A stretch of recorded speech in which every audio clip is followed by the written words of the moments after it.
Doctor Shibendranath Das ওকে doctor S M Das. আমি একজন practising gynaecologist Kanchrapara বেলতে। আমি লাস্ট 30 বছর ধরে এখানে অত্যন্ত ভালোভাবে যত্ন নিয়ে গাইনি এবং অবস্টেট্রিক্স প্র্যাকটিস করছি। কিন্তু গত শুক্রবারের একটি ঘটনা ঘটে। এই ঘটনার পরিপ্রেক্ষিতে আমাকে মিথ্যা অপবাদে হেনস্থা করা হচ্ছে, আমার ক্যারেক্টার অ্যাসোসিয়েশন করা হচ্ছে, আমাকে মার্ডারার বলা হচ্ছে, নরপিশাচ বলা হচ্ছে, ইভিন আমি মাতাল বলে আমাকে করাতে, যার আমি কোনোদিন স্মোকও করি না, মদও খাই না। এবং এখন এই সমস্ত ঘটনার ফলে আমার পেশেন্টরা যারা আমাকে এতদিন ধরে দেখাচ্ছে, এখনো দেখাচ্ছে, তারা ভীষণ আতঙ্কিত হয়ে গেছে এবং আমার পরিবারবর্গ তারাও খুব হেনস্থা হচ্ছে এই ঘটনার পরে। এই জন্য আমি ভাবছি যে এই পুরো ঘটনাটাকে ওয়ান সাইডেড হয়ে যাচ্ছে, সেটাকে একটু ক্ল্যারিফিকেশন দরকার। আমি 22 তারিখে আর্লি মর্নিংয়ে একটা ফোন পাই, আমার একটি পেশেন্ট যাকে আমার আন্ডারে ট্রিটমেন্ট চলছে, প্রাইমি প্রথমবারের বাচ্চা, যে তার বাচ্চা রাত থেকে নড়ছে না। এই কথা শুনে, কারণ আমি পেশেন্টটিকে চিনি, তার ব্লাড প্রেশার বেশি, তার বাচ্চাটা ভীষণ ছোট, মা খুব এল্ডারলি, এবং সেই জন্য আমি তাকে বলি তুমি দেরি করবো না, তুমি আমার বাড়িতেই এসো। তারা সকাল 8টার সময় আমার বাড়িতে আসে। আমি আমার বাড়িতে এক্সামিন করে দেখি তার প্রেশারটা খুব বেশি, এবং ডপলারে বাচ্চার ফিটাল হার্ট সাউন্ড পাচ্ছি কি পাচ্ছি না, ওই 107-এর আনাগোড়ায়। এই সমস্ত অবস্থায় আমি তাকে ইমিডিয়েটলি হসপিটালাইজ হতে বলি, অক্সিজেন কনসেন্ট্রেট এবং ফার্দার আল্ট্রাসাউন্ড করে এটাকে একটা ডায়াগনোসিস করতে বলি। পেশেন্টকে ইমিডিয়েটলি অক্সিজেন, হসপিটালাইজেশন এবং আল্ট্রাসাউন্ড ফার্দার কনফার্মেশন বলি। এই পেশেন্টটি কিন্তু আগের থেকেই প্রচুর প্রেশার বেশি ছিল, তিনি প্রেশারের ওষুধে ছিলেন, তাকে রেস্টের অ্যাডভাইস করা হয়েছিল। তারপরে ওনারা 11:30 নাগাদ আমাকে ফোন করেন, ওনারা আউটসাইডে একটা আল্ট্রাসাউন্ড করেছে, সেই আল্ট্রাসাউন্ডে নাকি রিপোর্ট ঠিক আছে। আমি বললাম তাহলে হসপিটালে ভর্তি করে দিন, কিন্তু ওনারা বললেন আপনারাকে আমরা একবার দেখাতে চাই। আমি বললাম ঠিক আছে। আমি মিলেনিয়াম নার্সিংহোমে ছিলাম, সেখানে পেশেন্টটাকে আনতে বললাম। আমি কলেজে যাওয়ার আগে আমি আনতে বলি, আমি দাঁড়িয়ে থাকি, আমি পেশেন্টকে দেখে বলি ইমিডিয়েটলি, তাহলে পেশেন্ট বলে আমার বাচ্চা নড়াচড়া করছে। আমি তাহলে অবজারভেশনের দরকার আছে, আপনি উপরে ভর্তি হয়ে যান। ভর্তি করে পেশেন্টকে 3বার আমার আরএমও সিস্টাররা যারা এক্সপার্ট, তারা ডপলার করে দেখে যে বাচ্চার কোনো ফিটাল হার্ট সাউন্ড পাওয়া যাচ্ছে না। সিস্টাররা আমাকে ফোন করে, আমরা অনেকবার দেখেছি ফিটাল হার্ট সাউন্ড পায় না। আমি বলি আমি আসছি একটা পোর্টেবল আল্ট্রাসাউন্ডের ব্যবস্থা করতে। ইমিডিয়েটলি আমি রাশ ব্যাক, আমি ওর আল্ট্রাসাউন্ড করি, আমার যতটুকু লাগে। আমি দেখি যে ওর কোনো কার্ডিয়াক অ্যাক্টিভিটি নেই। আমি পেশেন্ট হাজব্যান্ডকে ডেকে বুঝিয়ে দিই যে যদিও আমি এক্সপার্ট সোনোলজিস্ট নই, এটাকে কিন্তু অন অ্যাডমিশন থেকে এখনো পর্যন্ত আমরা কোনো রকম ফিটাসের অ্যাক্টিভিটিস মানে হার্ট অ্যাক্টিভিটি পাইনি, এবং এটাকে ফার্দার কনফার্মেশনের জন্য আপনাকে এক্সপার্ট সোনোলজিস্ট থেকে যেতে হবে। ওনারা নিয়ে যান এবং সন্ধ্যাবেলা 5টার সময় ওদেরও রিপোর্ট আসে যে ফিটাল ডিমাইজ মানে বাচ্চা মারা গেছে।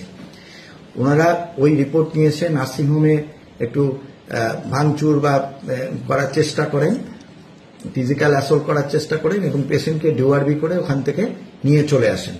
বসে ওনারা আমার বাড়িতে, কাঁচরাপাড়া বাড়িতে এসে বেশ কিছু মব এসে আমাকে হেনস্থা করার চেষ্টা করে, ভার্বাল অ্যাবিউজ করে, এবং আমি বলি ওনাদের একমাত্র হয়েছে আমাদের সিজারটা কেন তখনই করলেন না।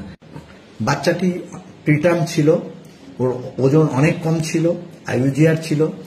এই অবস্থায় কাউকে সিজার বললেই তো সিজার করা যায় না। প্রিটার্ম বাচ্চা, তার বাচ্চারও বাইরে এসেও হয়তো অনেক কমপ্লিকেশন হতে পারে। এজন্য এর একটা প্ল্যান অফ ট্রিটমেন্ট দরকার। কিন্তু ভর্তির পরের থেকে আমি যেহেতু কোনো জায়গায় কোনো ফিটাল হার্ট সাউন্ড পাইনি, অতএব একটা মরা বাচ্চা সিজার করার কোনো রকম ইন্ডিকেশন সেই সময় ছিল না। এরপরে সন্ধ্যেবেলায় আমাকে পার্টি এসে মব অ্যাটাক করে। আমি তাও উইথ ফুল রেসপন্সিবিলিটি আমি বলি নিয়ারেস্ট নার্সিংহোমে ভর্তি করুন, যাতে আমি ওর পেশেন্টের যদি নর্মাল হয় সেই ব্যবস্থা করব, আমি কন্টিনিউয়াস ওখানে থাকবো।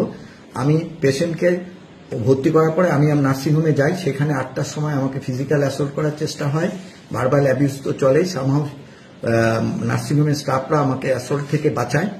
তারপরে উপরে গিয়ে আমি এত কিছু সত্ত্বেও আমি উপরে যাই, মায়ের দায়িত্ব নিয়ে মায়েকে ফির এক্সামিন করি, মায়ের রোগটা বোঝার চেষ্টা করি। কিন্তু মা এত রেস্টলেস ছিল না, সকাল রাত্রি 9টা 9:30 আমি ডিসিশন নিই যে এটাকে কিছু একটা প্রবলেম আছে মায়ের, এটাকে সিজার করা উচিত, কারণ মা প্রচন্ড রেস্টলেস হয়ে যাচ্ছে।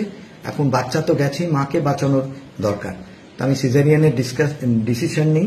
আমি সমস্ত অ্যানাস্থেটিস ওই রাতে আমি অ্যারেঞ্জ করে সিজারিয়ান করতে গিয়ে আমি দেখি যে it was a case of concealed accidental haemorrhage.